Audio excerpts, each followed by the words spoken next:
जगी ऐसा बाप व्हावा, जगी ऐसा बाप व्हावा, ज्याचा वंश मुक्तीस जावा. पोटा येता हरले पाप, ज्ञानदेवा माय बाप.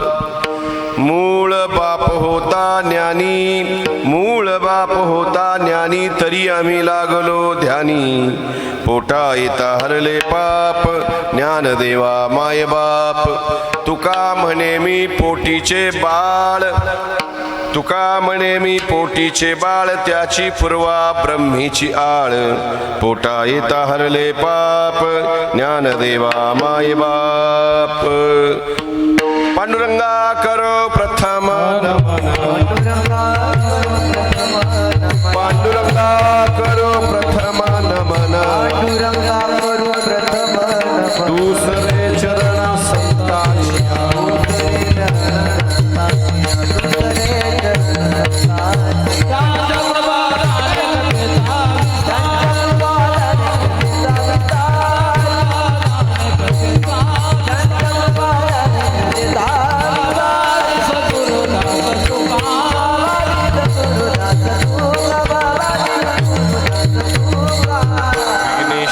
वरदाय सुरप्रियाय लंबोधराय सकलाय जगद्विताय नागाननाय श्रुतियज्ञ विभूषिताय गौरीसुताय गणनाथ नमो नमस्ते. महायोगपीठे तठे भीमरथ्यां परं पुण्डरीकाय दातुमुनीन्द्रे समागत्य तिष्ठन्तमानन्दकन्दं परब्रह्मलिङ्गं भजे पाण्डुरङ्गम्. अजं रुक्मिणी प्राणसञ्जीवनन्तं परमधाम कैवल्यमेकं तुर्यं प्रसन्नं प्रपन्नार्थदेवदेवं परब्रह्मलिङ्गं भजे पाण्डुरङ्गम्.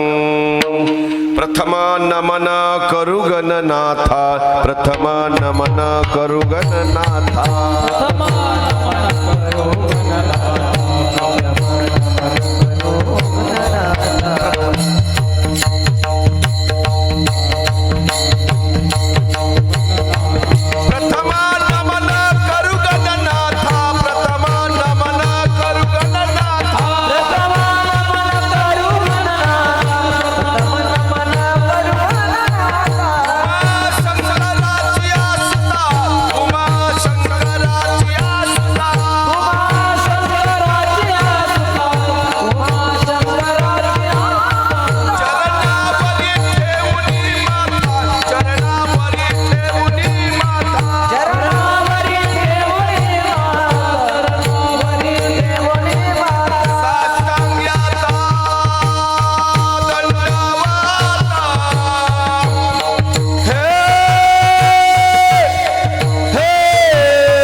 मुक्तीस जावा.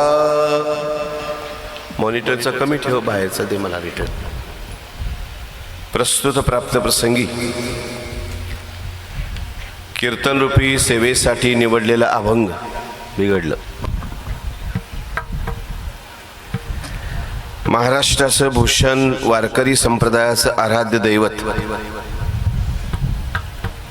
जगदवंद्य, जगदमान्य, जगदविलास, जगदाधार, जगदमान्य, जगद्गुरु संत श्रेष्ठ तुकोबरायांचा अभंग सेवेला घेतलेला आहे. मला बाहेरचा रिटर्न दे बघा, हे मॉनिटर कमी असलं. आवाज मोकळा दे आणि फॅन बंद करा आता, जाऊ दे फॅन नको.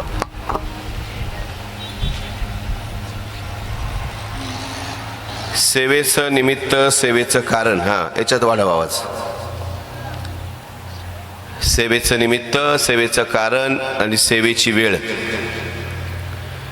जमलेल्या सर्व मायबाप्पांच्या लक्षात आलेली, तुझ्या लक्षात आलं बघ, थोडंच वाढव, अजून वाढव. एक आदर्श पिता, एक आदर्श व्यक्तिमत्व, एक आदर्श शेतकरी आणि एक आदर्शवत जीवन जगलेलं व्यक्तिमत्व कैलासवासी श्रीराम विठोबा घुले पाटील. बाबांच्या प्रथम वर्ष श्राद्धाच्या निमित्ताने आजची सेवा आहे. आवाज देवा. का ज्या व्यक्तिमत्वाबद्दल बोलायचं म्हटलं तर एक आदर्श पिता कसा असावा. काळ्या आईला हिरवा शालू नेसवणारा एक आदर्श शेतकरी आणि आपल्या मुलांवर अत्यंत चांगले संस्कार करणारा आदर्श पिता. डॉक्टर संदीप असेल, त्याचप्रमाणे दुसरे सुपुत्र रवींद्र असेल आणि कन्या मीनाबाई यांच्यावर अत्यंत चांगले संस्कार करणारा एक आदर्श पिता. 2 सुपुत्र 1 कन्या असा परिवार. प्रपंच करताना स्वतःचं शिक्षण जरी कमी असलं तर माझी मुलं डॉक्टर व्हावीत याच्यासाठी ज्यांनी खूप कष्ट केलेले आहेत. कारण अलीकडच्या काळात आणि मागच्या काळात डॉक्टर करणं सोपी गोष्ट नाहीये. मुले हुशार असावी लागतात, त्यात ती तेवढ्या ग्रेड त्यांच्या पास झालेले पाहिजेत. मुले हुशार आहेत आणि त्याच्यानंतर शिक्षणाला लागणारा पैसा, डॉक्टर करणं सोपी गोष्ट नाही. आत्ताच्या काळात 2 कोटी रुपये लागतात आणि सर्वसामान्य शेतकऱ्याचा मुलगा डॉक्टर करणं आजही अवघड आहे. पण बाबांनी आपलं स्वप्न माझी मुलं डॉक्टर असावीत, माझ्या मुलीचं मेडिकल असावं याच्यासाठी सातत्य ठेवलं आणि कष्टाची परिसीमा गाठली आणि बाबांचं स्वप्न पूर्ण झालं. आज मुलगा डॉक्टर आहे. दोन्ही मुलं डॉक्टर आहे का? एक मुलगा डॉक्टर आहे. म्हणून अत्यंत चांगल्या पद्धतीचा शेतकरी कसा असावा त्याचंही त्यांचं उदाहरण अत्यंत उत्तम आहे. जीवन जगताना आलेले अनेक संकट असतील, प्रसंग असतील, त्या प्रसंगाला सातत्याने सामोरे जात राहिले आणि ईश्वरी न्यायानुसार त्यांना आपल्यातून जावं लागलं. मुलांनी बापाची सेवा अतिशय चांगली केली आणि आपल्यातून जाऊन त्यांना आज 1 वर्ष पूर्ण होतंय. मी भगवंत चरणी अशी प्रार्थना करतो, गणरायाच्या चरणी प्रार्थना करतो, कैलासवासी श्रीराम विठोबा पाटील यांच्या जीवात्म्याला प्रभू आपण जिथे जागा दिली असेल तिथे शांती प्राप्त करून द्या. आणि आदर्श व्यक्तिमत्वाची आजची जी सेवा आहे, महाराष्ट्रातील अत्यंत नामवंत कीर्तनकारांमध्ये ज्यांचं आवर्जून नाव घेतलं जातं, कीर्तनाचं नियोजन कसं करावं आणि तरुणांना परमार्थाला कसं लावावं, तरुणांचे मार्गदर्शक, तरुणांचे युवा नेतृत्व कीर्तनकार आमचे हरिभक्तीपरायण योगेश महाराज जाधव यांच्या प्रेमास्तव इथे येण्याचा आजचा योग. इथे आल्यानंतर हरिभक्तीपरायण आदरणीय आमचे कृष्णा महाराजांची भेट झाली. आदरणीय हरिभक्तीपरायण गुणीजन गायक, अत्यंत उत्तम गायक आपल्याला लाभले. गुणीजन हरिभक्तीपरायण गोरख महाराज, हरिभक्तीपरायण आकाश महाराज आणि हरिभक्तीपरायण वैभव महाराज, अत्यंत उत्तम मृदुंगाचार्य, उत्तम गायक. कारण महाराजांचं नियोजन खूप चांगलं असतं, पण थोडासा घोटाळा आज झाला. मी आलोय किती वाजता माहिती का? 8:45 वाजता आलो. माझं गाव आहे इथून 200 किलोमीटर लांब. आता मला ती झोप यायला लागली, त्याच्यामुळं बसलो बराच. विठाला विठाला.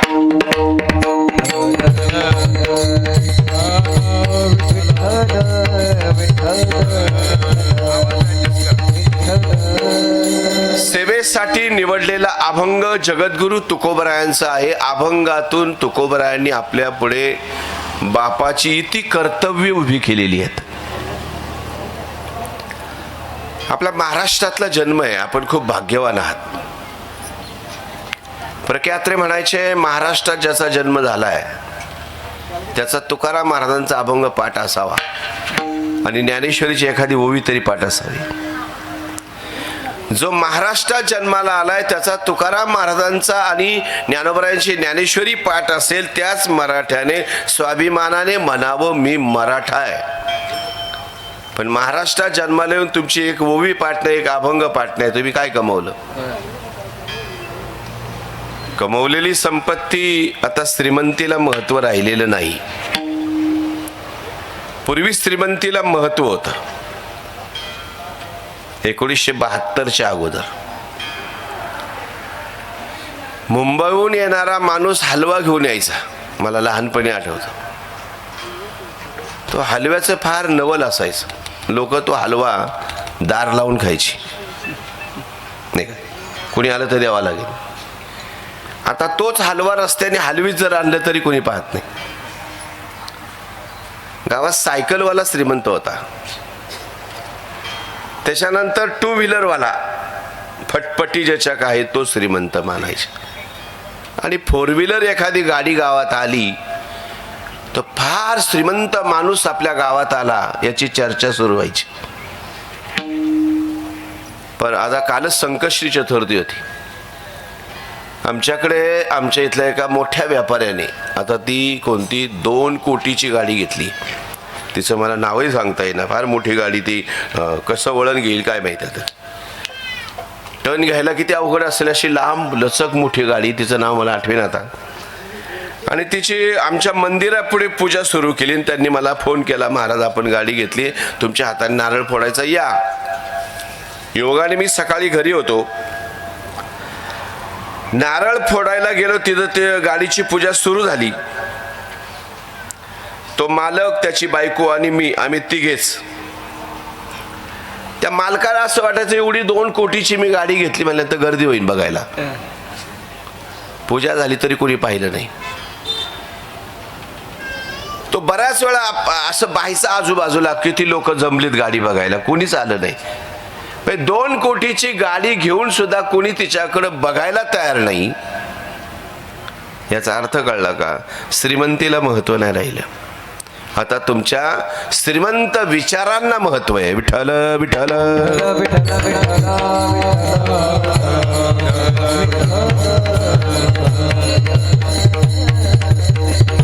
संस्कारांना आता संस्कार फार महत्वाचे. संस्कार, घरात संस्कार नाही राहिले. लक्षात आलं का तुमच्या? संस्कार का राहिले नाही माहिती का? कारण आम्ही पाश्चात्य संस्कृतीचं अनुकरण. जेवढी कमी कपडे घालन तेवढा आम्हाला मोठेपणा वाटतो. महाराष्ट्राचा पोशाख म्हणजे धोतर, अंगभर कपडे, फेटा, हे महाराष्ट्रीयन पोशाख आहे.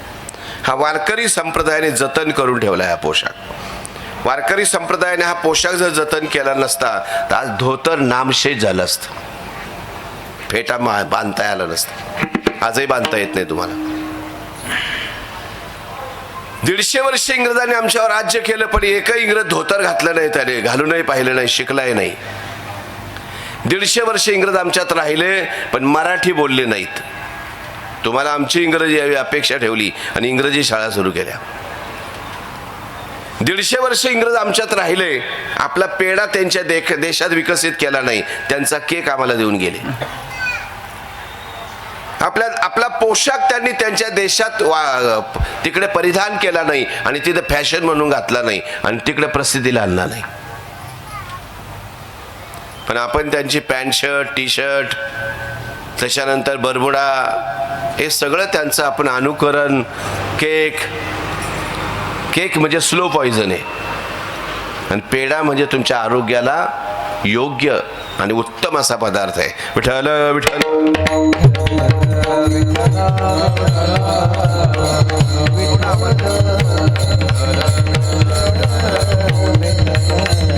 म्हणून अलीकडच्या काळात काळामध्ये संस्कृती आणि संस्कार अतिशय अवघड आहे. माझं कॉलेजवर एक व्याख्यान झालं मागच्या महिन्यात आमच्या भागामध्ये. त्या प्राचार्यांनी मला तिथं गेल्या विषय दिला, तुम्ही संस्कृती आणि संस्कारांवर बोला. संस्कृती परंपरेने येते, ती संस्कृती मागचे करत आले ते पुढचे करत आलो, ही संस्कृती आहे. पण जे संस्कार तुमच्यावर आहेत ते करावे लागत नाही, संस्कार होत असतात. त्या कॉलेजच्या विद्यार्थ्यांना मी म्हटलं, तुम्हाला संस्कार सोपे सांगतो. आज घरी जा आणि आजीला मला तुझा फोटो काढायचा आहे. नऊवारी साडी नेसलेली आजी, डोक्यावर जिचा पदर आहे, तिला म्हणावं आजी तुझा फोटो काढतो, थांब. फोटो काढायला असा कॅमेरा तिच्या पुढे धरा, ती म्हणा थांब जरा 2 मिनिटं थांब, हे पोरा थांब. ती काय करणार, पहिला पदर डोक्यावर ओढून घेणार आणि मग म्हणणार आता फोटो काढ. हा संस्कार तिला करावा नाही लागला, संस्कार झाला. हे जे जुन्या माऊल्यांचे जे संस्कार आहेत, अगदी वयाने लहान जरी असला तर त्याच्या पुढे सुद्धा पदर घेण्याचे हे संस्कार पूर्वजांनी त्यांच्यावर केले, म्हणून ती सुसंस्कृत स्त्री. आज तिला सांगावं लागत नाही. पण पाश्चात्य संस्कृतीचं अनुकरण झालं आणि काळ बदलत गेला. अलीकडच्या काळामध्ये सासूरवास, त्रास असा अजिबात नाही, काही त्रास नाही. मसाला वाटायचा ठरला, ह्या जुन्या आजींना विचारा, माझ्या आईच्या वयाच्या ज्या आहेत, या 75-76 वर्षाच्या आहेत, मसाला थोडा नव्हता वाटावा लागत. हे एवढा मोठा मसाला, सकाळच्या भाजीला संध्याकाळच्या भाजीला वेगळा. भाजी अशी काय अशी थोडीशी एवढीशी करावी नाही लागत, भला मोठा टोप. सगळं घर एकत्र असायचं. 25 माणसे एका घरात, 100 माणसे एका घरात राहायची. तिच्या वाट्याला सकाळपासून संध्याकाळपर्यंत स्वयंपाकच ठरलेला असायचा, त्याच्यामुळं ती तिथेच अडकलेली असायची. सुख काय होतं, सासू मेली तरी नीट बोलली नाही, सासरा कायम वटारल्या डोळ्यांनी पाहायचा, दीर कायम रागात बघायचा, ननंद कायम कागाळ्या लावायची, नवरा कधी नीट बोलला नाही. जनावरांना कमी मारलं असेल त्याने, एवढं बायकोला मारलं. या जुन्या माझ्या आयांना तो जनावरांना कमी मारायचा, पण तो बायकोला जास्त मारायचा. पण तरी देखील तिने आत्महत्या केली नाही, फाशी घेतली नाही, विहिरीमध्ये जीव दिला नाही. का नाही दिला? मला एक प्रसंग माझ्या घरचा आठवतो. दिवाळीचा दिवस होते आणि बाबांनी दिवाळीचा सगळा बाजार थोडासा कर्ज काढूनच आणला असेल काय, तेव्हा कसली कमाई नव्हती काही. आणि अशी काचेची बॉटल होती तेलाची. आईकडून तेल काढताना किंवा हातातून धरताना तिची शिकाळी किंवा तिची दोरी तुटली आणि अचानक बाटली खाली पडली आणि फुटली. 1 किलो तेल सांडलं.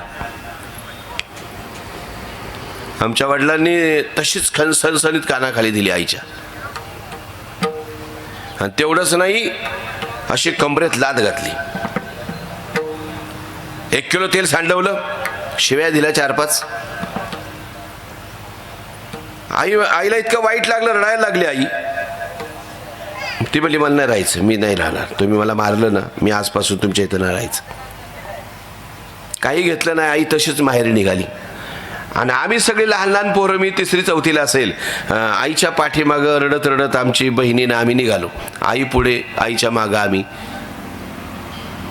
आणि आजोळी मामाच्या इकडे 10-15 किलोमीटर लांब गाव, पायी पायी चालत चालत चालत चालत संध्याकाळी 3-3:30 पावणे-4च्या दरम्यान पोहोचलो. आईने आजीला सगळं सविस्तर सांगितलं. आजी म्हटली काय जाऊ दे, असू दे, जेवून घ्या. जेवायला घातलं. संध्याकाळी पुन्हा लेकरं बऱ्याच दिवसांनी नातवंड आलीत म्हणून आजीने गोडधोड स्वयंपाक केला, मला शिरा केला. आणि तेवढ्यात आमचे आजोबा शेतातून आले संध्याकाळी, बैल त्यांनी बांधली, घरात आले. आम्हाला आलेलं पाहिलं. आम्ही सगळं बाबा बाबा करत बाबांक पळत गेलो. बाबा म्हणले तुम्ही कधी आले? म्हणले आम्ही 4 वाजता आलो. म्हणले कोण कोण आलं? म्हणले आमच्या आईनं आम्ही आलो. म्हणले का आलो? तर का आलो म्हटल्यानंतर आमच्या बहिणीने सविस्तर सांगितलं. ते म्हटले तुमच्या आईने तुम्हाला आजीने स्वयंपाक केलाय का? म्हणलं केला. म्हणले घ्या जेवून. जेवायला बसलो आम्ही. आमची आई जेवायला बसली आणि जेवणं झाल्यानंतर आमचे वडील, आमचे आजोबा, आमच्या आईचे वडील म्हटले जेवली का ग तू? म्हणले हो जेवली मी. तुझी पोरं जेवली का? जेवली म्हणली. म्हणले मग आता भर पिशवी. म्हणले का? म्हणजे तुला नेऊन घालायचे. कुठं? तुझ्या सासरीन. कुठं? आजी म्हणाली अहो रात्रीचे 10 वाजले तर आता कुठं नेता? ते म्हणले नाही जमायचं. जिथं दिली तिथंच मेली. मला पळून आलेलं आवडणार नाही, निघून आलेलं आवडणार. तू कोणाला विचारून आली? विचारून आली नाही ना? मग निघा. आहे तसं. लगेच बाबांनी बैलगाडी जोडली. आईला बसवलं, तिची पिशवी ठेवली, आम्हाला उचलून असं गाडीमध्ये टाकलं. बाबा बैलगाडी चालवायला बसले. रात्री 11:15च्या दरम्यान आम्ही ओझरला पोहोचलो. आमचं ओझर हे गाव आमचं. आता आल्यानंतर काय ती सासून सासरे ते काय चांगले बोलले असतील का? आईचं काय फार चांगलं स्वागत झालं असेल का? त्याच्यानंतर आजोबांकडे आम्ही पळत गेलो. गाडीतून उतरलो. आमच्या आजोबांकडे पळत गेलो, आजीकडे पळत गेलो. पण आमची आई भांडी घासायला कोपऱ्यात बाथरूममध्ये जाऊन भांडी घासायला तिने सुरुवात केली होती. काय व्हायचं माहिती आहे का? पूर्वी सासरी तेच वातावरण आणि माहेरी तेच वातावरण. सासरी राहिलं तरी त्रास आहे आणि माहेरी राहिलो तरी त्रास आहे. मग तिने एकच विचार केला, तिथंही तेच इथंही तेच, मग इथंच काम करून मेलं तर काय हरकत आहे? हे पूर्वीची संस्कृती. आता तसं नाही. आता तासाला फोन आहे. कुठे आहे तू? तो नवरा कुठे गेला? काय करतोय तुझी सासू? त्यांना खायला घातलं का? तो गेला का कामावर? कोणाचा फोन? आईचा. लई त्रास असेल तर ये निघून. पूर्वी कैवार घेणारं कोणी नव्हतं, पण तरी देखील त्यांनी प्रपंच केला. विठ्ठल विठ्ठल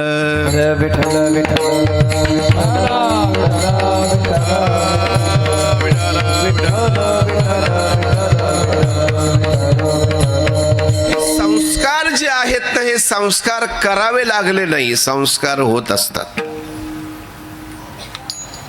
म्हणून मी नेहमी सांगत असतो, पिता हा पिता असावा, पण पिता हा पिता नसावा. पिता जर पिता असेल तर त्याने काय सांगावं त्याच्या पोराला? पप्या न पिता घरी यावा. हे कळायला तुम्हाला वेळ लागेल. पिता हा पिता असावा, पण पिता हा पिता नसावा. पिता जर पिता तर त्याला अधिकार आहे का सांगायचा पोरा न पिता घरी यावा? कारण बाप जो करतो ना, ज्येष्ठ मंडळी जे वागतात ना, त्याचं अनुकरण कनिष्ठ करत असतात. म्हणून पूर्वी बाप दारू पित नव्हता असं नाही, पित होता, पण पोरांच्या समोर कधी कळलं नाही बाप कधी दारू पिलाय. बाप सिगारेट ओढत नव्हता असं नाही, तो संडासमध्ये जाऊन बाजूला जाऊन भिंतीच्या मागे जाऊन शेतात जाऊन सिगारेट ओढायचा कारण विडी ओढायचा. पोरांपुढे ओढीत नव्हता. बाप तंबाखू खात नव्हता असं नाही, खात होता, पण तो मुलांच्या समोर तंबाखू कधी मळत नव्हता. म्हणून मुलं सुद्धा तंबाखू खायला जर लागली तर बाप समोरून आल्यानंतर, वडील आलेत समोरून, अण्णा आलेत, काका आलेत, आप्पा आलेत म्हटल्यानंतर मळत असलेला तंबाखू अशी मागं घ्यायचा, मागच्या मागं सोडायचा आणि मग म्हणायचं बाबा का हो, काय काम होतं का? ही मर्यादा संपन्नता संस्कृती बिघडल्यामुळे बापच जर मुलाखत तंबाखू मागू लागला तर संस्कार कुठं राहिले? विठ्ठल विठ्ठल.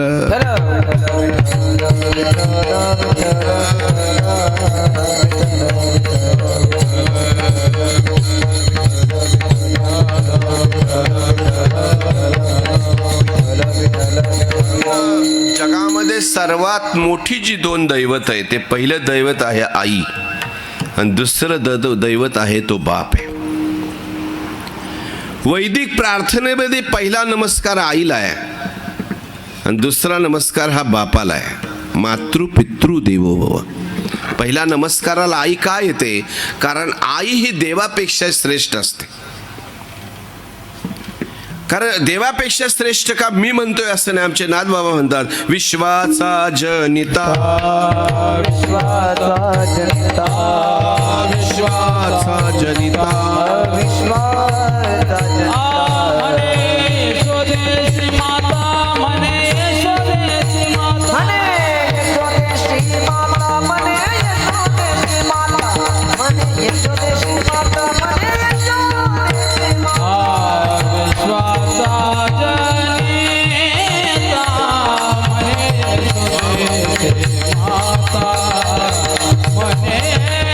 स्वदेशी माता, म्हणे स्वदेशी माता, म्हणे स्वदेशी माता. विश्वाचा जनिता, म्हणे स्वदेशी माता, म्हणे स्वदेशी माता, म्हणे स्वदेशी वा. विश्वाचा जनिता म्हणे यशोदेसी माता. विश्वाचा मालक यशोदेला आई म्हणायचा का? त्याला मिळाली नाही म्हणून कळाली, आणि आपल्याला सहज मिळाली म्हणून कळाली नाही. आणि त्यात आम्हाला फुकट मिळाली, विकत थोडी आई मिळते. आई सांभाळायला महिने ठरवून घेणारे बरेच महाभाग आहेत. बऱ्याच जणांचा बाप महिन्यावर सांभाळला जातो. यांना काय महत्व कळणार आहे? तुम्हाला खरं सांगू, जगाच्या जगत नायकाला आई का कळाली? कारण त्याला मिळाली नाही.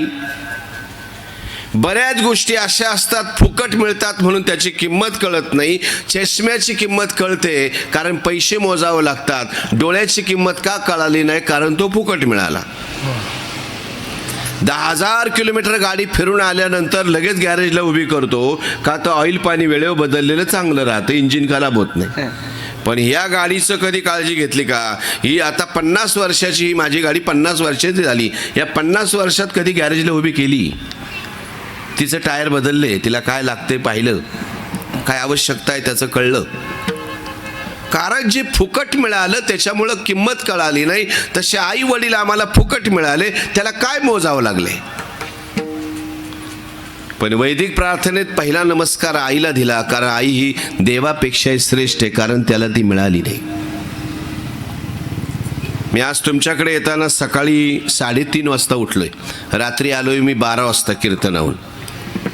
काहीतरी एक 2 तास झोपलो. 2 तास झोपल्यानंतर 3:30ला गजर लावला, उठलो, आंघोळ केली, पोशाख घातला आणि देवघरात येऊन गंध लावतो. तो 4 वाजता घरातून निघायचं होतं. देवघरात आलो, गंध लावतोय देवांना. तेवढ्यात आमच्या किचनमध्ये भांडी वाजली. किचनमध्ये भांडी वाजली म्हणून मी असं पाहिलं तर आमची आई मला चहा करून द्यायला उठली. माझ्या आईचं वय 76-77 वर्षाचं वय. गुडघ्याने चालता येत नाही, अशी लंगत लंगत चालली होती. आणि कडप्पा तिने असा पकडला होता किचन वाट्याचा, साखर चहा पावडर टाकती. तिला मी आवाज दिला, कशाला चहा नको करू, जा झोप जा. तरी तिने चहा करून आणला. आणि चहा घेऊन झाल्यावर मी तिला म्हटलं, कशाला चहा करायचा, रस्त्याने घेतला असता. इतकं छान उत्तर दिलं महाराज तिने. ती म्हणली, तू जर आता असाच गेला असता काही न घेता, तर तू येईपर्यंत माझ्या मनाला लागलं असतं. काही घेतलं नाही, तो तसाच गेलाय. त्याला कोणी कब्बर चहा सुद्धा करून द्यायला उठलं नाही, तो तसाच गेलाय. तू जर तर असाच गेला असता तर दिवसभर चुरचूर लागली असती. काही घेतलं नाही, तो तसाच गेलाय. आता तू चहा घेतला, मला बरं वाटलं. आता सावकाश जा, लवकर ये बाबा.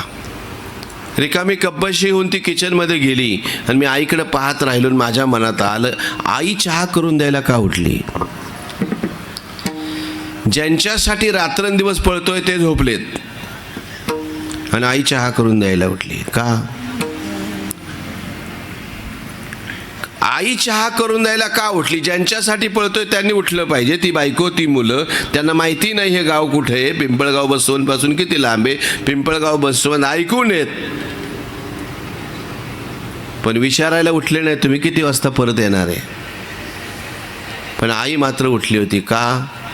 कारण जिने कळ दिली तिला जे कळालंय ना ते विधात्याला सुद्धा कळालं नाही. म्हणून आमचे तुकोबराय म्हणाले, आईसी कळवळल्या.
जे कळालं ते विधात्याला सुद्धा कळालं नाही.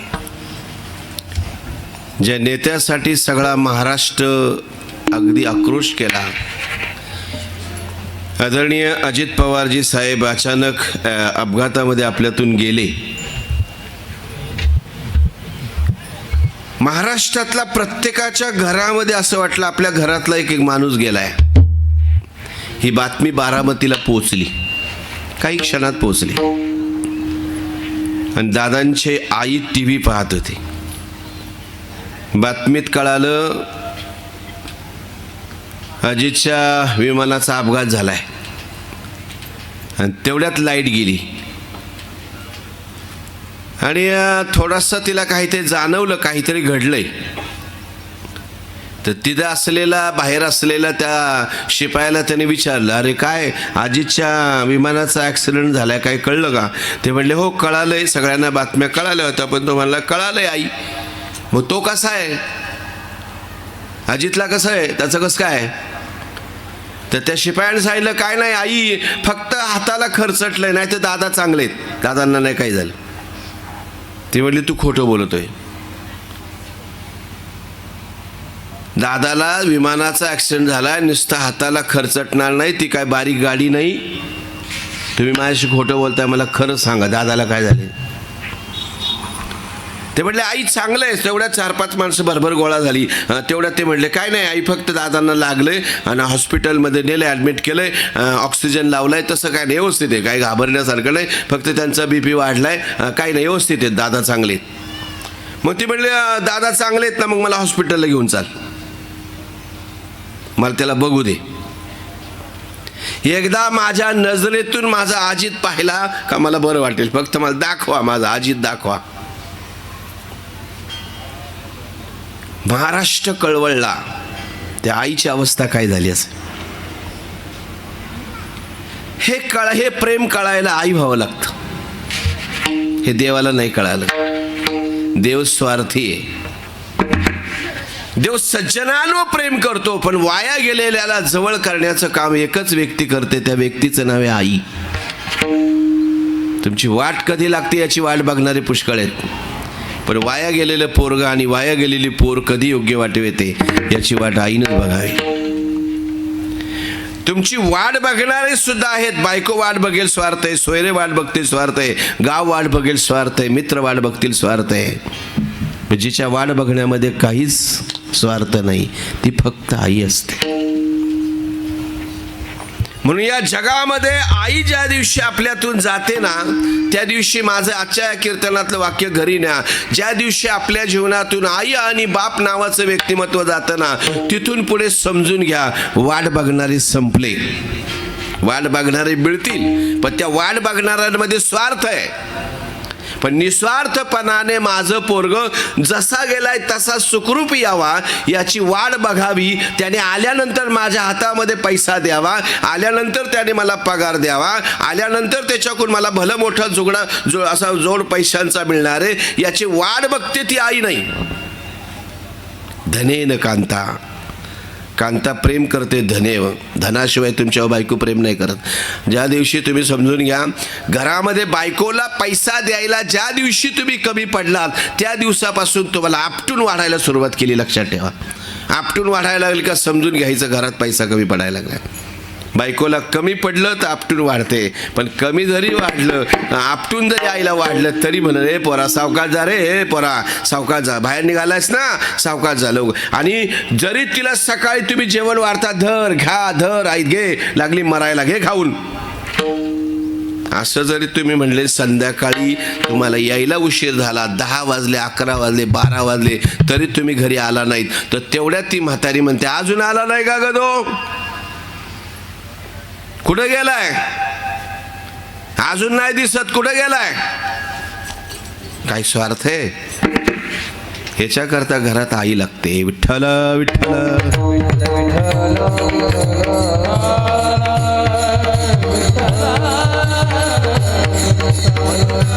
वैदिक प्रार्थने पहिला नमस्कार आईला आहे, दुसरा नमस्कार हा बापाला आहे. बाप नावाचं व्यक्तिमत्व फार मोठं आहे. देवापेक्षा श्रेष्ठ तो बापाला दिलं गेलं. मातृ पितृ देवो भव, पहिला नमस्कार आई, दुसरा नमस्कार बाप आणि तिसऱ्या नमस्काराला देव आहे. देव कुठल्या नंबरला आहे? 3 नंबरला देव आहे. दुसऱ्या क्रमांकाला बाप का? आईला आई होता येतं आणि आईला बापही होता येतं. बापाला बाप होता येतं, बापाला आई नाही होता येत. तुम्ही बघा, बापाला बाप होता येतं पण बापाला आई नाही होता येत. पण आई बाप जरी नसला तर आई आई होऊ शकते आणि आई बापही होऊ शकते. त्याला लहानचं मोठं करून त्याला बापाचंही प्रेम देऊ शकते, आईचं प्रेम देऊ शकते. दोन्ही प्रेमांचा साक्षात्कार करू शकते ती आई, पण बापाला ते अशक्य आहे. म्हणून तो दुसऱ्या क्रमांकाला येतो. आणि खरी गोष्ट तुम्हाला सांगतो, त्याला शब्द बाप आहे. बाप शब्दाच्या पुढे शब्द थांबतात. बाप त्याच्या पुढे काय? फक्त एकच तो बाप असेपर्यंत कळतो एवढाच, वटारलेल्या डोळ्यांचा बाप, रागवणारा बाप, शिक्षा करणारा बाप. म्हणून आमचं प्रेम आईवर जास्त आहे, बापावर कमी आहे. कारण त्याने कधी माफी केलीच नाही, शिक्षा केल्या म्हणून त्याचा कायम राग आम्ही केला. पण तो बाप असेपर्यंत कळत नाही, तो गेल्यावर कळतो. विठ्ठल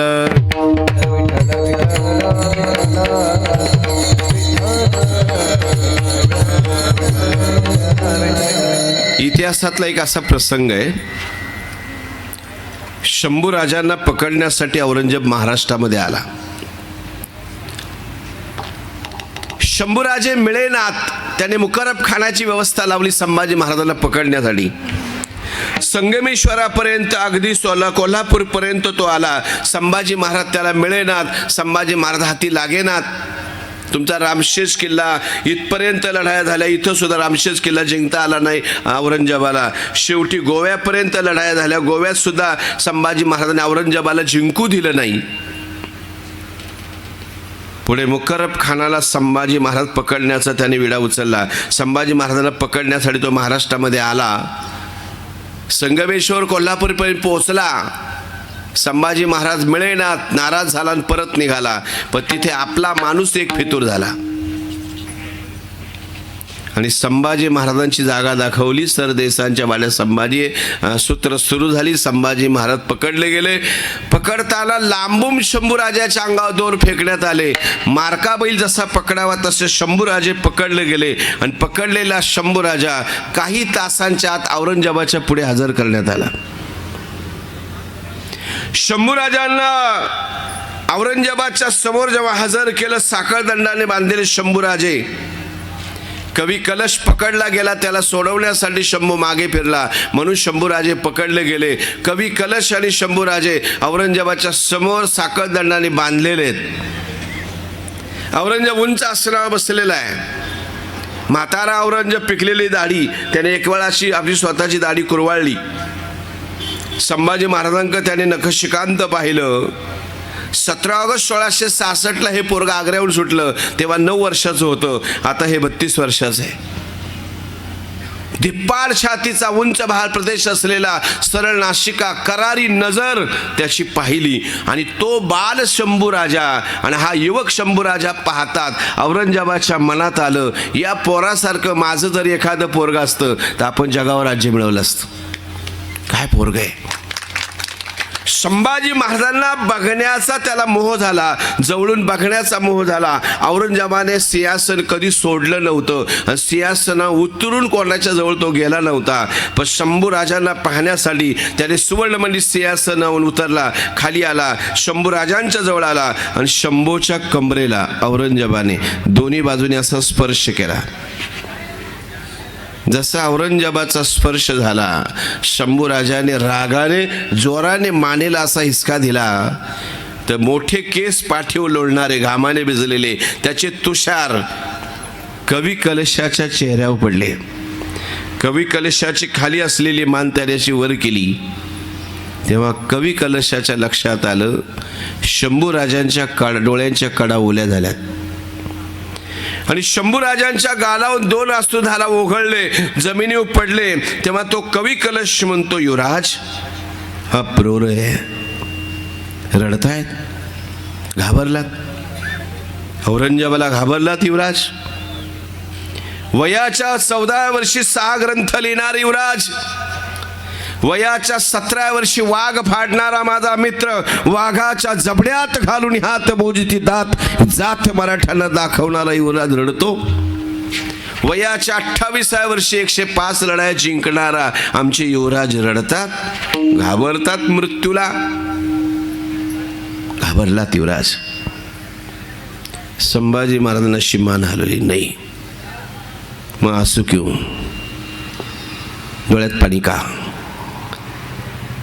तेव्हा शंभूराजे म्हणतात औरंगजेबाला घाबरलो म्हणून डोळ्यात पाणी नाही. हा औरंगजेब भित्रा आहे. हा किल्ल्यात लपून राहतो, सैन्य लढायला पाठवतो. आम्ही सैन्याच्या पुढे असतो, सैन्य आमच्या मागं असतं. आम्ही किल्ल्यात लपून राहून लढाया नाही केल्या, किल्ल्याच्या सैन्याच्या पुढे राहून लढाया केल्या औरंगजेबासारख्या नाही. मग डोळ्यात पाणी काय युवराज? तेव्हा संभाजी महाराज म्हणतात याने धरलंय, मारणारे, आता मृत्यू आपल्या जवळ आहे, आपली इथून सुटका नाहीये, याची जाण मला आली आहे. पण घाबरलो मृत्यूला नाही रे मित्रा. पण डोळ्यात पाणी काय युवराज? तेव्हा संभाजी महाराज म्हणतात डोळ्यात पाणी का आलं सांगू? आज आबांची आठवण झाली. आज माझा बाप जर असता, आमचे आबा जर असते, लाख प्रयत्न करून माझ्या बापाने आज मला सोडवलं असतं. आज माझा बाप सोडवायला नाही म्हणून डोळ्यात पाणी आहे. आज आबा पाहिजे होते, लाख प्रयत्न करून आमच्या आबांनी आम्हाला सोडवलं असतं. आज सोडवायला बाप नाही ना म्हणून मित्रा डोळ्यात पाणी आहे. आज आबा पाहिजे होते. छत्रपती जर असते तर शंभूच्या नखाला काय हात लागला असता, केसाला तरी धक्का लागू दिला असता का? याच्यासाठी बाप असेपर्यंत त्याचं महत्व कळत नाही, गेल्यावर कळतं. पण बाप कसा असावा? अभंगाचं पहिलं चरण. की ऐसा बाप बाबा, जगी ऐसा बाप बाबा, जगी ऐसा बाप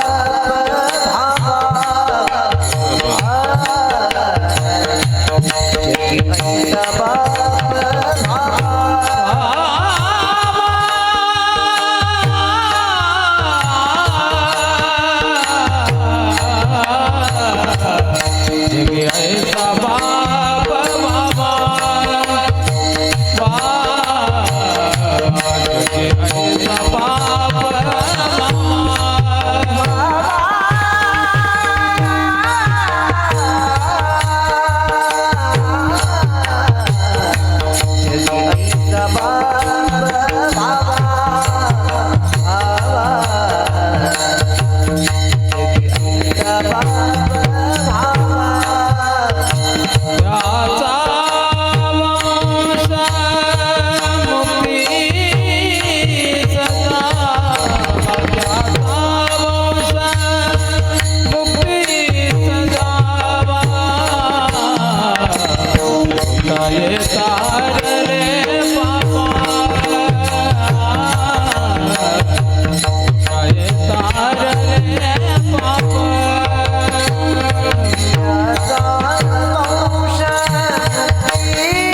बाप व्हावा, कैसा बाप व्हावा.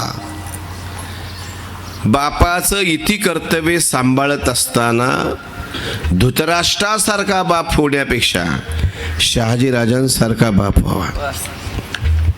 धृतराष्ट्रासारखा बाप 100 मुलांचा बाप आणि पंडूराजा 5च मुलांचा बाप. सात्विक मुलांना आयुष्यभर दुःख भोगावं जरी लागलं तर पंडूराजाचे संस्कार आणि धृतराष्ट्राचे संस्कार, समोर चाललेलं द्रौपदी वस्त्रहरण त्याला दिसत नव्हतं, पण त्याला कळत नव्हतं का? बऱ्याच गोष्टी बापाला दिसत नाहीत पण कळत नाहीत का? कळतंय का माझं बोलणं कळायला जरा तुम्हाला वेळ लागेल. मुलाच्या बऱ्याच गोष्टी बापाला कळतात, त्याला दिसत नाहीत पण कळतात. पहिल्या दिवशी पिऊन आला, लक्षात येत नाही का? पहिल्या दिवशी तंबाखू खाताना दिसला, लक्षात येत नाही का? पहिल्याच दिवशी कानावर आलं, नको त्या घरात जाऊन बसतंय, लक्षात येत नाही का? जुन्या लोकांना एक म्हण माहिती, आता नवीन मुलांना ती म्हण नाही कळणार. ओली काठी ओली असताना वाकली का ती वाकते, पण वाळल्यानंतर वाकायला गेल्यानंतर ती तर मोडते पण तुमचा डोळा घालवते.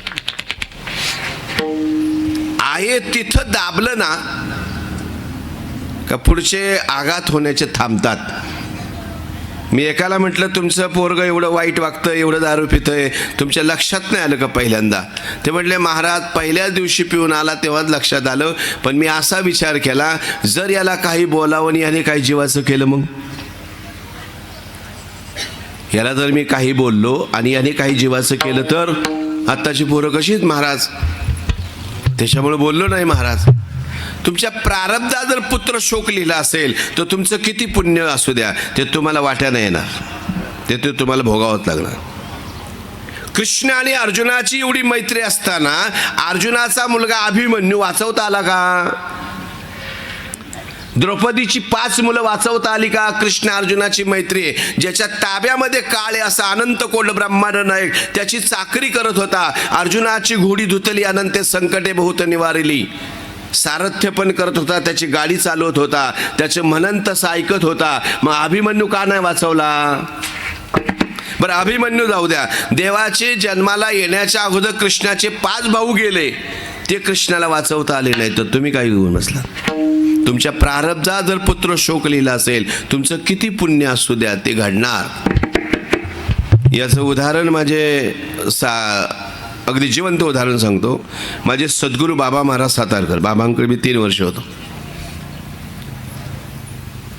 भर कीर्तनामध्ये मुलगा गेला. श्रावण महिन्याची एकादशी कीर्तन मुंबईला चालू होतं आणि सगळे असे प्रदक्षिणा घालून आलो, भिजलो होतो. 9वीत मुलगा, चैतन्य नाव त्याचं. पखवाद अतिशय सुंदर वाजवायचा. पखवाद वाजायला तो बसणार तर तेवढ्यात बाबांचा माईक बंद पडला. पण त्यावेळेस त्या माईकची अशी इथे आता हे असं खोसायचं आहे, तसं ते फिरवेलाच आहे, अशी एक फिरकी असते, फिरवावं लागायची, म्हणजे तो फिटवायचा. तर माईक तर काही ते वायर लूज आहे म्हणून तो उठला आणि ती अशी कॉर्ड फिरवली. थोडासा करंट बसला, पण तरी त्याला वाटलं थोडा आहे, आणि त्याने पुन्हा जोरात पकडलं. इतका जोरात करंट बसला, जागच्या जागी मुलगा पडला. 9वीत शिकणारा मुलगा. तेवढ्यात टाळकराने उचललं, मागं नेलं आणि अर्धा तासाने बाबांचं कीर्तन चालू असताना एक जण येऊन म्हणाला, महाराज चैतन्य गेला. चैतन्य गेला म्हटल्यानं त्यांना असं वाटलं शाळेत गेला असेल. पण मागं जेव्हा मोठ्याने हंबरडा झाला, महिला मोठ्याने ओरडायला लागल्या, रडायला लागल्या, तेव्हा त्यांच्या लक्षात आलं काही ते घडलंय. मग त्याच्यानंतर सगळं कळालं.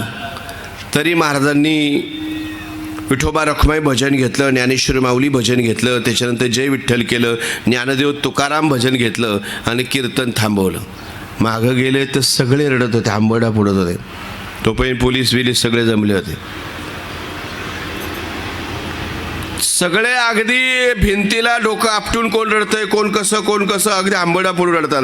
तेवढ्या 4-5 जणांनी महाराजांना असं हलवलं. ते म्हणले, तुम्ही मोठ्याने रडा महाराज, तुम्ही हृदयात असं ठेवू नका, असं ठेवू, अंतःकरणात दुःख ठेवू, मोठ्याने व्यक्त करा मोठ्याने, तुम्ही असं शांत बसू नका.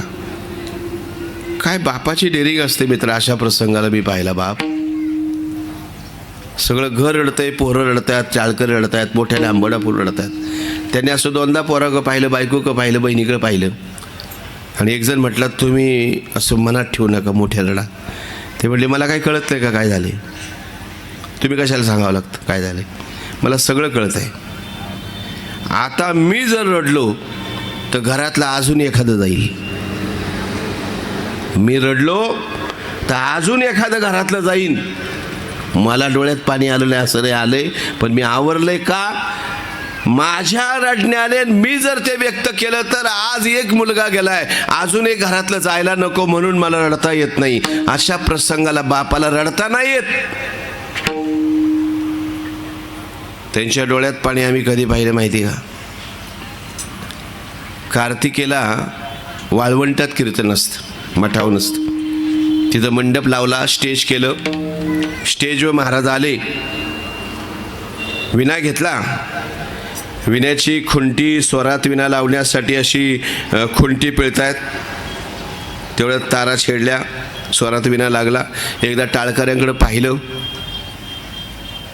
आणि टाळकऱ्यांकडे पाहिल्याबरोबर त्यांच्या डोळ्याच्या कडा ओल्या झाल्या आणि खळकण्या सुधारा उघडल्या. तेव्हा पत्नी हळूच म्हणाली, काय झालं? आणि मग त्यांना हुंदका आला. ते म्हणे, बेडे, मागच्या कार्तिकी एकादशीला पोरग माझ्या कीर्तनात टाळ घेऊन उभं होतं आणि आता आषाढी वारीला आलोय, चंद्रभागेमध्ये त्याच्या हस्ती विसर्जन केल्यात आणि विना घेऊन कीर्तनाला उभा राहिलोय. असं मी काय पाप केलं?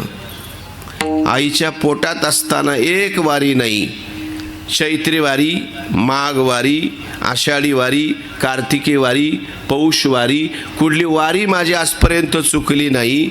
आईच्या पोटात असल्यापासून वाऱ्या करतोय, आजपर्यंत या पांडुरंगाला विसरलो नाही. आणि माझ्या जीवनामध्ये हे दुःख का? कुठल्या सुविधा नसताना वारी केली आहे. मग भगवंताने हे दुःख माझ्या वाट्याला का दिलं? तेव्हा त्यांनी चंद्रभागेच्या वाळवंटात अभंग घेतला होता. भोग तो न घडे संचिता वाचणी, करावे ते मनी समाधान, मनोनी मनी मानू नये खेदू, म्हणावा गोविंदू वेळोवेळा.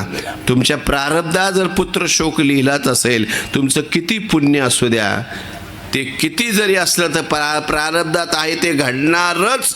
तुमच्या मुलाच्या चुकांवर पांघरून घालून ते थांबणार नाही. विठ्ठल विठ्ठल.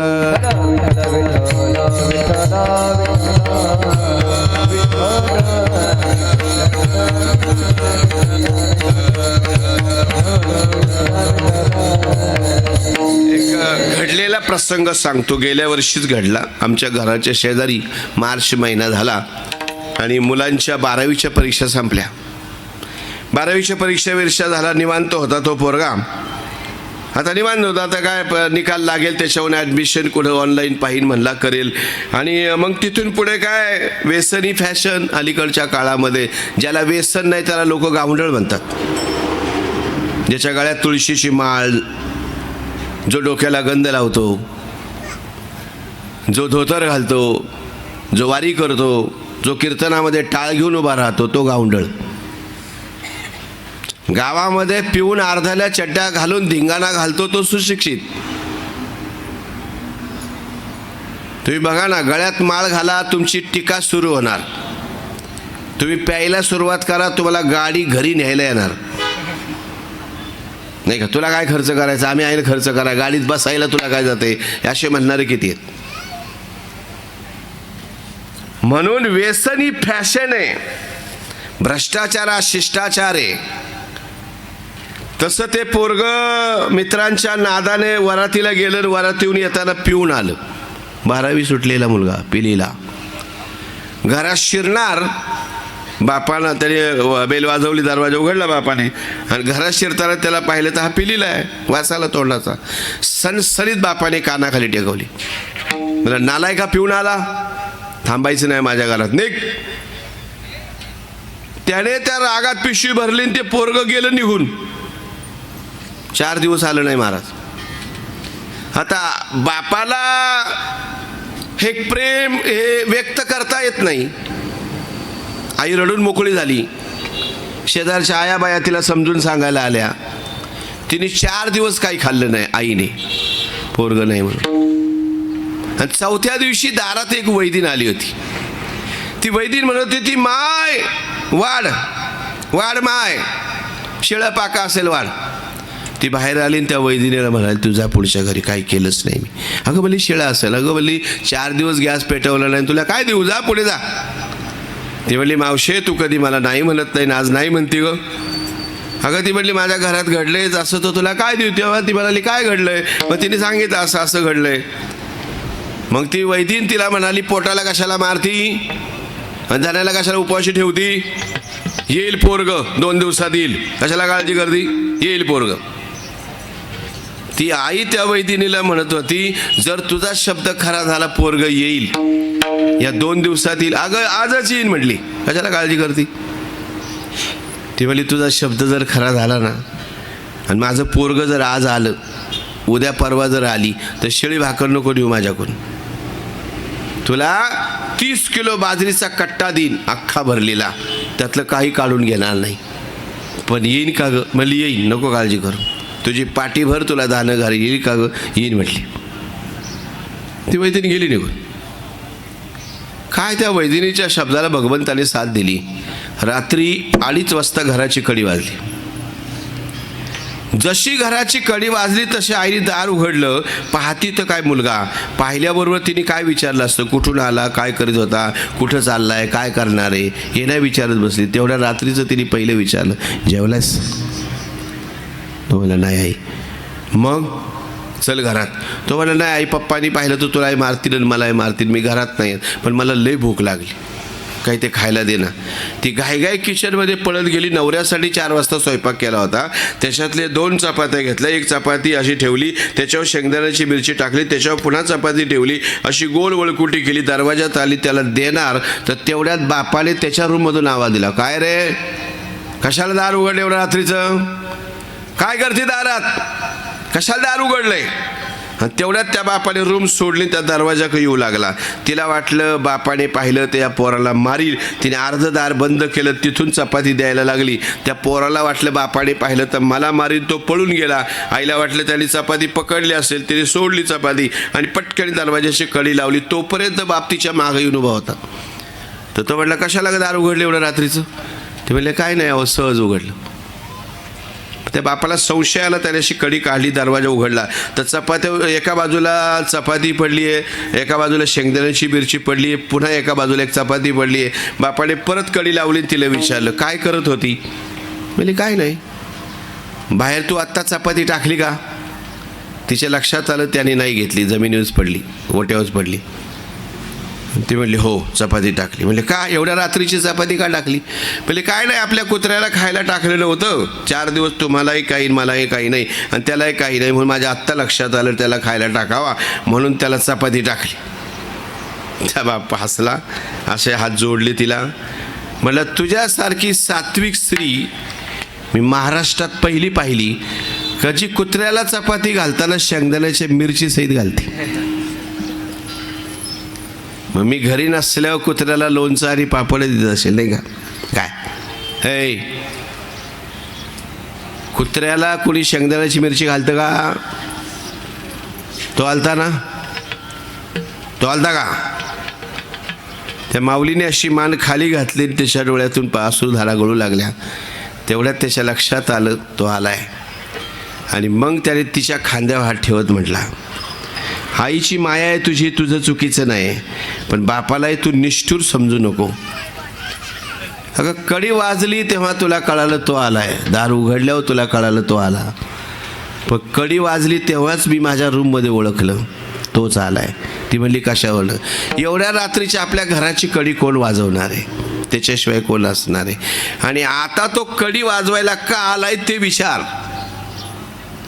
जेव्हा तो बॅग भरून निघाला तेव्हा त्याच्या मागच्या खिशातलं पॉकेट मी काढून घेतलं. का माहिती आहे? 500 रुपये असतील, 1000 रुपये असतील आणि 5000ही त्या पाकिटात असतील. ह्या पैशाच्या जोरावर हे कार्ट बऱ्याच लांब निघून जाईल. आणि तिकडे एकदा तो निघून गेला, पैसा जर संपला तर घरी जेवलेलं कधी ताट धुत नाही. पैसे नाहीत म्हणून त्या रागात वेळ आली तर आत्महत्या करीन. याने असा विचार करायला नको. याने परत माझ्या घराची कडी वाजवायला परत आपल्या घराकडे यावं. याच्याकडे पैसेच नसतील तर हा कुठं जाईन? 10 किलोमीटरच्या आतच फिरेल आणि फिरून फिरून परत माझ्या घराची कडी वाजवायला यावी.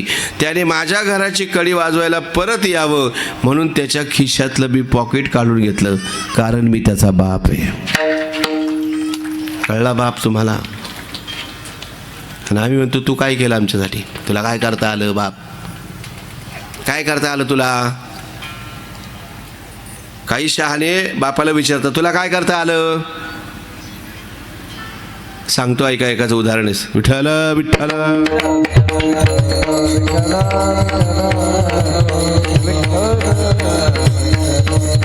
पुण्याच्या भागामध्ये त्या गावाचं नाव सांगत नाही कारण ते व्हिडिओ चालू आहे ना. त्या गावामध्ये माझं प्रवचन होतं 10व्याचं एखादा 10वा होता आणि त्या 10व्याला प्रवचन होतं माझं. काय आलं चेक वा विठ्ठल विठ्ठल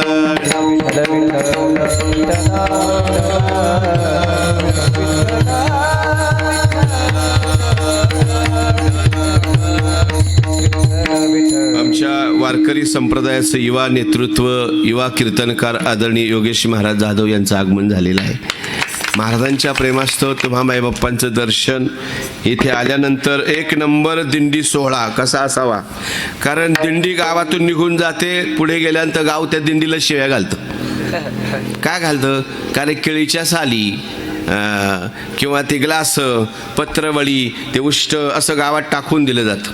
पण महाराजांच्या दिंडीचं मी कौतुक आल्यानंतर ऐकलं का दिंडी पुढं गेल्यानंतर आपल्या दिंडीतले 10-5 लोक मागं येऊन गाव पूर्ण झाडून जिथे आपण थांबलोय ती जागा स्वच्छ करून ती ग्लास उचलून व्यवस्थित तिथं स्वच्छता करून पुढे दिंडी जाते. याला म्हणतात दिंडी सोहळा.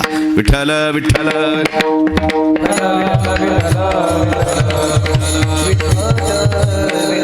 पुण्याच्या एका भागामध्ये 10व्याचं एक प्रवचन होतं म्हणून त्या प्रवचनाला गेलेलो आणि ज्याने मला असं योगेश महाराज जशी तारीख दिली तसा तो माझा मित्र त्याने कार्यक्रम झाल्यानंतर मला नाश्त्यासाठी त्याच्या घरी नेलं आणि त्याचे वडील माझ्यासमोर असे तो म्हातारा बिचारा 75-76 वर्षाचा, मळलेलं धोतर, मळलेला सदरा, जॅकेट, त्याच्यानंतर मफलरने बांधलेला असा चेहरा, असा चष्मा अडकवलेला आणि आमच्यासमोर बसला. मला पोहे आले, त्या बाबांना पोहे दिले, मी पोहे खातोय, तो खातोय, बाबा खात आहेत.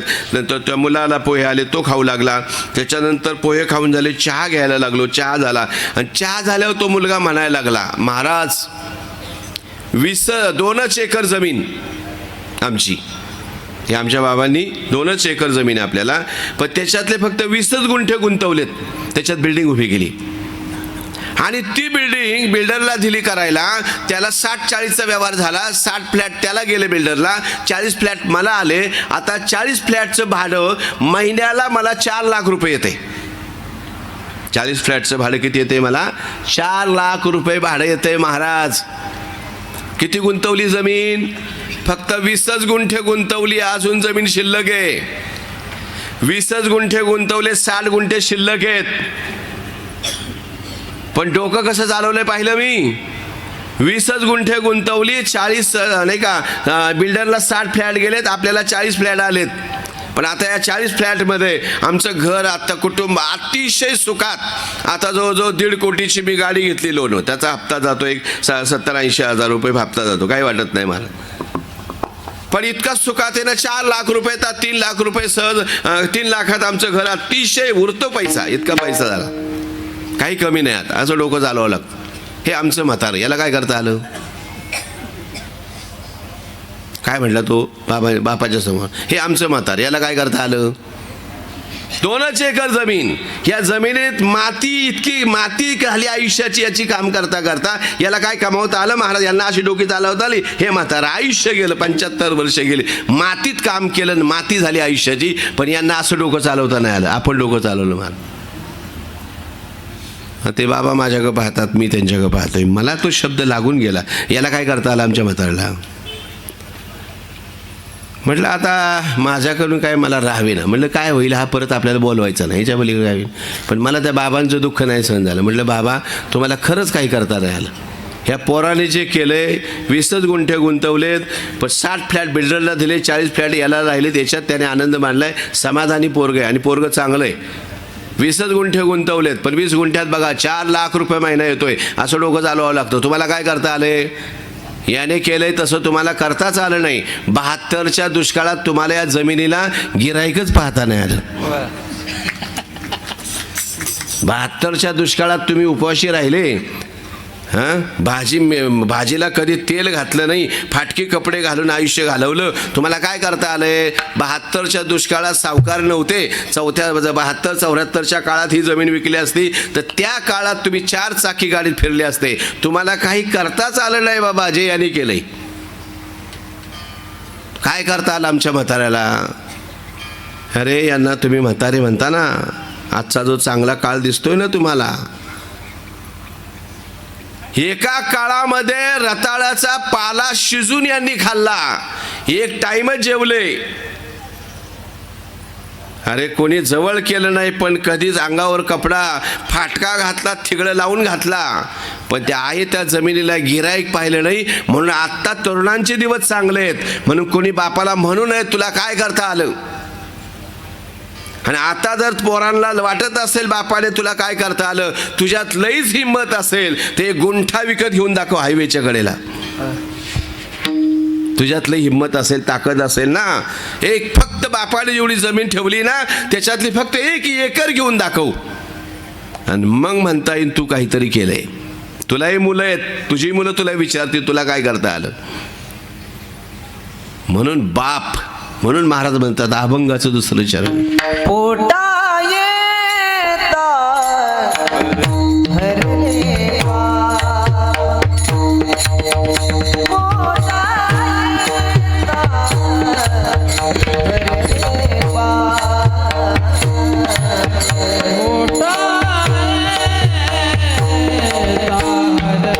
मोठा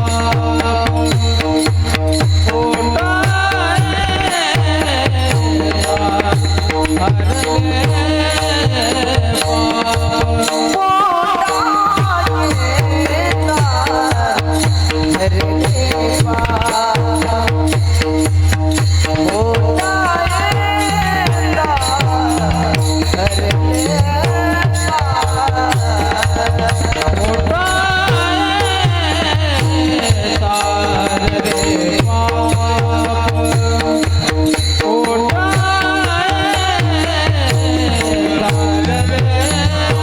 पाप.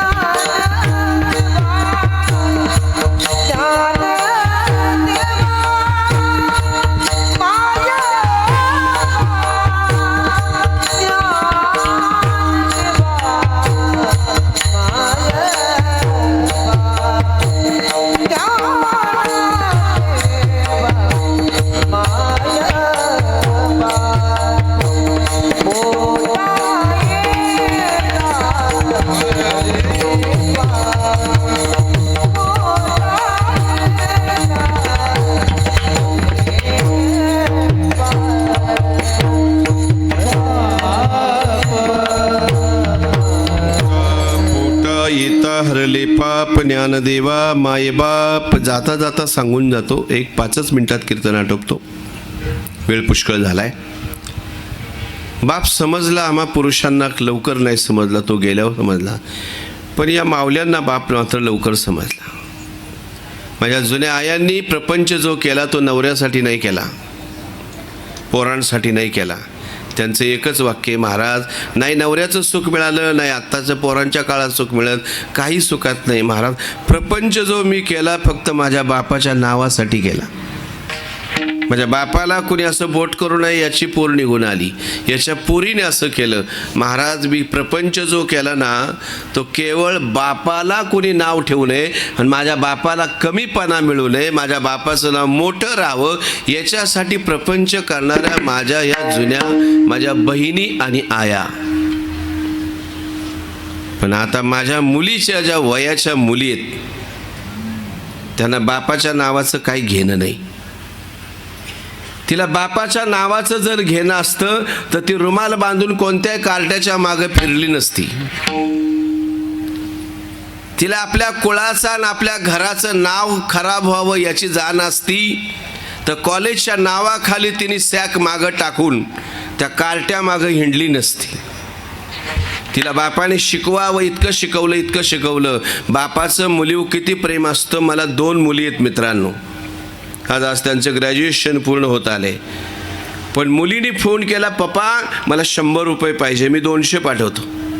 पप्पा मला 1000 रुपये पाहिजे, मी 1500 पाठवतो. पप्पा मला 3000 पाहिजे, मी 3500 रुपये पाठवतो. पण अजून माझ्या मुलींना मी विचारलं नाही, तुला 3500 रुपये कशाला लागतात.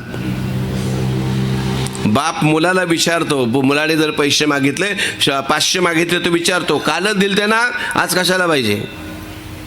पण मुलीला का विचारत नाही, कारण बापाचा मुलीवर विश्वास आहे का माझी बाई, माझ्या बाईला काही कमी पडू नये म्हणून तो म्हणेल तितका खर्च करायला. वेळ आली तर स्वतःची जमीन, स्वतःचं घर विकायला सुद्धा तयारी ठेवतो. तो मुलाच्या एकुलत्या एका मुलाच्या जाण्याने रडणार नाही. पण मुलीला फक्त निरोप देताना, लग्नात निरोप देताना, किती कठोर हृदयाचा असू द्या, मवाली असू द्या, राक्षस असू द्या, चोर असू द्या, किंवा तो वारकरी असू द्या, नाही तर महाराज असू द्या, मुलीच्या लग्नात निरोप देताना त्याच्या डोळ्यांच्या कडा ओल्या होतातच आणि झाल्याच पाहिजे. एवढा मुलीवर बापाचा विश्वास असतो. पण तीच मुलगी जेव्हा बापाचा विश्वासघात करते आणि नको त्या नालायक कार्ट्याचा हात धरून निघून जाते ना, तेव्हा त्या बापाचं आयुष्य निम्म्याने कमी होतं. म्हणून माझ्या मुलीच्या वयाच्या ज्या मुली आहेत, आपल्या आईचा, आपल्या बहिणीचा, आपल्या आत्याचा, आपल्या काकूचा आदर्श डोळ्यापुढे ठेवावा का ज्यांनी आपल्या बापाच्या नावासाठी आपला प्रपंच केला, का ज्या घरात तिला काही सुख मिळालंच नाही आणि आज सुख देण्यासाठी बाप वाटेल ते द्यायची तयारी ठेवतोय. लाखो रुपये खर्च करून चांगल्या कॉलेजमध्ये तुला ॲडमिशन मिळवून देतोय आणि कॉलेजच्या नावाखाली तू तिथं अभ्यास करण्याच्या ऐवजी नको तो अभ्यास करत असेल, नको त्या काढण्याच्या मागे जात असेल. अरे जरा चॉईस तरी चांगली असावी. तुझं शिक्षण काय आणि त्याचं तोंड बघ, गुटक्याने भरलं, त्याचे दात किडलेत, त्याच्या कानातल्या बाळ्या, त्याचं ते बूट, त्याचे ते स्वाग, त्याची ती गाडी, ते पाहून भाळू नकोस. तो आज तुझ्यासाठी खर्च करतोय, पण भविष्यात तुला आयुष्यभर खर्च त्याच्यासाठी करावा लागणार आहे. तुला कष्ट करावे लागणार आहे. तो नालायक बसून तुझा फायदा घेणार आहे, कारण तुझं शिक्षण पाहून तो तुझ्याकडे आलाय, तुझी प्रॉपर्टी पाहून आलाय. हे जाण ठेवून त्या मुलीने एकच, आपला कुठलाही बाप असू द्या, मुलीचा बाप कसाही असू द्या, आपल्या मुलीचं वाटुळं व्हावं असा विचार करणार एकही बाप नाही. आपल्या मुलीच्या कल्याणाचाच विचार करतो. मुलाच्या कल्याणाचा विचार करायला तो विचार करील, पण मुलीचं कल्याण करण्यासाठी आपलं आयुष्य सुद्धा खर्च करतो. म्हणून माझ्या मुलीच्या ज्या वयाच्या मुली आहेत त्यांना माझी कळकळीची विनंती आहे, आपल्या बापाचं नाव खराब होऊ देऊ नका. आपला बाप जो करतोय ना, तो आपल्यासाठी सुखाची गोष्टी करतोय आणि तुम्ही शेवटच्या श्वासापर्यंत तुम्हाला सुखात बघण्याची त्याची नजर आहे. त्याला फक्त एकच अपेक्षा आहे, माझ्या बाईचं कल्याण झालं पाहिजे. आमच्या घराच्या शेजारी त्या मुलीला त्या नवऱ्याने मारलं आणि योगायोगाने तिचा बाप का त्या दिवशी यावा. 1-1.5 तासाने तिचा बाप आला तर तिला वाटलं काय बापाला कळलं का काय, वडील लगेच कसे काय आले. तिने घाईघाई विस्कटलेली केसाशी मागं घेतली, बाथरूममध्ये गेली, पाणी मारलं तोंडावर. म्हणली पप्पा तुम्ही कसे काय आले. म्हणजे काय नाही, मला पलीकडच्या गावात जायचं होतं म्हणून तुला भेटायला आलो. कसं काय चाललंय. म्हणली खूप छान. मग तिने चहा केला. पप्पा जेवून जाणार नाही. म्हणजे मी जेवून आलोय. मग बापाने निघताना तिला 1000 रुपये 500-500च्या 2 नोटा हाच्या हातात धरल्या. म्हणजे ती म्हणजे आहे माझ्या, काय करायचं. म्हणजे राहू दे धर. तेवढ्यात त्याने गाडी चालू केली, गाडीला किक मारली, गाडी बसला. पुढं थोडंसं अंतर चालून गेलं नाही तर आमच्या आळीतला एक माणूस म्हटला ती कार्टी घेऊन जा नाही तर मरण, नवरालाही मारते. त्याने तिथल्या तिथं युटर्न केली गाडी. ती म्हणली पप्पा तुम्ही लगेच का आले, मोबाईल राहिला का, पिशवी राहिली का. त्या बापाने असा हात केला इकडे. म्हणले काय पप्पा इकडे. तिच्या खांद्यावर हात ठेवत म्हणला तुझा नवरा मारतोय असं कळलं, सकाळी मारलं काय तुला. आणि मग तिच्या लक्षात आलं पप्पांना कळलं. ती म्हणली पप्पा तुम्हाला कोणी सांगितलं. म्हणलं सांगायला नाही लागत, तुझा चेहरा सांगतोय. म्हणले चल पिशवीभर निघ नाही थांब. ती म्हणली पप्पा तुम्ही जा, माझ्या नवऱ्यानेच मारले, दुसरं कोणी मारले का, पावसाने झोडलं नवऱ्याने मारलं, तुम्ही कशाला विचार करता, जा. मग तो बाप म्हटला मी पाणी पिलो, चहा पिलो, गप्पा मारल्या, 1 तास थांबलो. म्हणले नाही नवरा मारतोय. ती म्हणली पप्पा आल्या जर सांगितलं असतं माझ्या नवऱ्याने मारले, तुम्ही चहा तर काय पाणी तरी पिले असते का. पप्पा माझ्या डोळ्यात पाणी आलं तर चालेन, पण माझ्या बापाच्या डोळ्यात पाणी येऊ नये ना, म्हणून सांगत नाही नवरा मारतोय म्हणून. पप्पा गेल्या वर्षी तुमचं बायपास झाले पप्पा, माझ्यामुळे तुम्हाला त्रास होऊ नये, माझं जे झालं माझ्या नशिबाने वाटोळं झाले पप्पा, तुम्ही मनाला लावून घेऊ नका पप्पा, तुम्ही जा. अक्षरशः तो बाप डोळे पुसत गाडीवर बसला, गाडीला किक मारून निघून गेला. किती प्रेम असतं हो या बापाचं मुलीवर, आणि त्याला तुम्ही फसवता,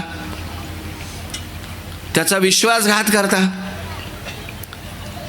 त्याला समाजामध्ये जेव्हा पोरगी निघून जाते ना नको त्या नालायकाच्या मागे, तेव्हा त्याला समाजात असं वर मान करून नाही बोलता येत, त्याला कमीपणा भोगावा लागतो. म्हणून आपल्या बापाला कधी कमीपणा येऊ नये याच्यासाठी जी कन्या चालते ना, तिला कुळी कन्या पुत्र होती जे सात्विक, तयाचा हरिक वाटे देवा, अशी मुलं झाल्या. बापाचं नाव कधी खराब होऊ नये म्हणून मूळ बाप होता ज्ञानी, तरी आम्ही लागलो ज्ञानी. तुका म्हणे मी पोटीचे बाळ, माझी पूर्वा ब्रह्मीची आळ. विठोबा रखुमाई